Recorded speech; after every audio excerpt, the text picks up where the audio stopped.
লীলা দর্শন করে বলে বাবা বলি হারিয়া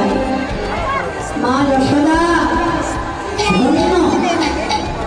ধন্য তোমার বাৎসল্য প্রেম। মা তুমি তোমার বাৎসল্য প্রেমে এমন করে অন্ধা হয়ে গেছ, তুমি জানোই না যে তোমার গোপাল ভগবান মা যাকে তুমি তৃণাঙ্কুলের ক্ষত বলে মনে করছো, রক্ত জমার বাধা বলে মনে করছো, এই যে তৃণাঙ্কুলের ক্ষত নয়, রক্ত জমাট নয় না, তোমার গোপাল ভগবানের চরণ চিহ্ন ধ্বজ বজ্র অঙ্কুশ পুষ্পরানি ঊনবিংশ প্রকারের চিহ্নে চিহ্নিত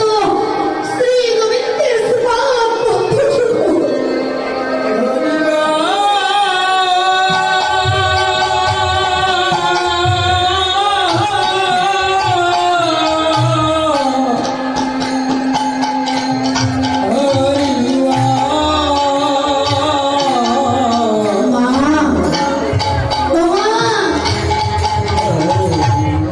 তুমি তোমার বাৎসল্য প্রেমে এমনই অন্ধ,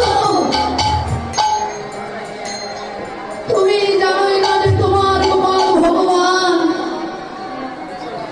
মা যখন বলছে নবনীতিতে একটু বিলম্ব হচ্ছে তো চতুর চূড়ামণি কুচি কুচি প্রণালীর মতো দুটো করে একেবারে ছোট ছোট দুটো হাত, দু হাতে মায়ের কণ্ঠ জড়ায়ে